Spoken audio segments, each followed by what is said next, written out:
Abatidos, sim. Destruídos, não. Bendito seja o Deus e Pai de nosso Senhor Jesus Cristo, Pai de misericórdias e Deus de toda consolação.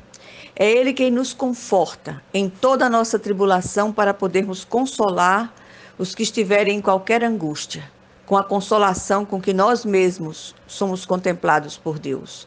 Porque assim como os sofrimentos de Cristo se manifestam em grande medida a nosso favor, assim também a nossa consolação transborda por meio de Cristo. 2 Coríntios 1, 3 a 5. Busquemos estratégias de Deus para atravessarmos as tribulações e não nos sentirmos derrotados.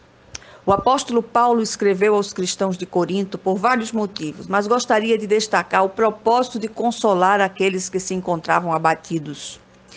Paulo traz palavras de ações de graças e de conforto aos irmãos que atravessavam dificuldades, partilhando com eles a sua própria experiência. Paulo aqui, em contraste com os falsos apóstolos, se mostra fraco e inútil, mas através de sua fraqueza, a graça e o poder de Deus são engrandecidos.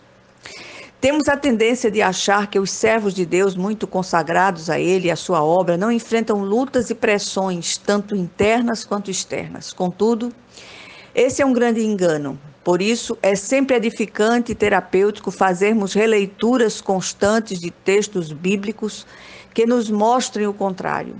É sempre bom e confortador observarmos o caminhar de homens de Deus como Jó, Davi, Jeremias, Isaías e o próprio apóstolo Paulo, por exemplo. Qual o segredo da vitória de Paulo e dos demais ao passarem por lutas e pressões externas e internas? Só há uma resposta. Seu segredo, Deus. Olhar para Deus, depender de Deus, clamar a Deus, descansar em Deus, se refugiar em Deus. Essa é a grande diferença e o grande segredo da vitória dos seus escolhidos.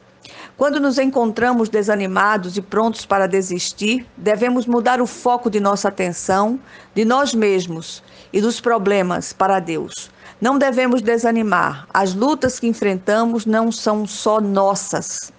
O desânimo não faz acepção de pessoas. Crente, descrente, velho, moço, homem, mulher, rico, pobre.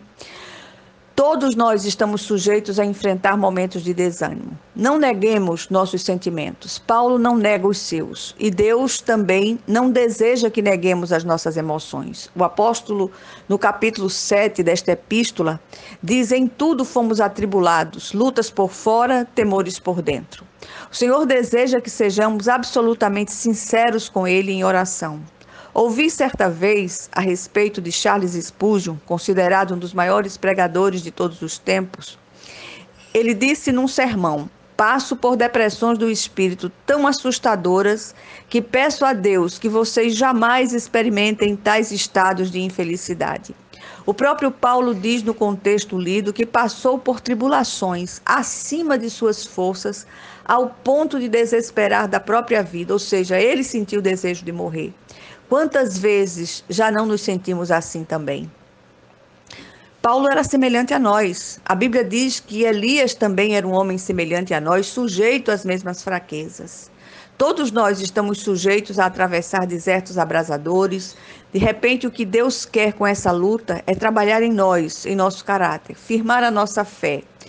É quando os estreitos se tornam absolutamente intransponíveis que a hora de Deus é chegada para interferir na situação. Por isso, Paulo recorre às ações de graças e procura trazer à memória o que ele pode dar ânimo e esperança. É precisamente no momento do estreito que precisamos aprender a nos aquietar e nos refugiar em Deus. Só Ele preenche o vazio. A nossa fortaleza é o Senhor e dele vem o nosso socorro. Se há algo a ser dito neste momento aos que atravessam estreitos e se acham desanimados, não percam Deus de vista. Podemos nos sentir abatidos, sim, derrotados jamais. Que o Senhor nos ajude. Em nome de Jesus Cristo. Amém.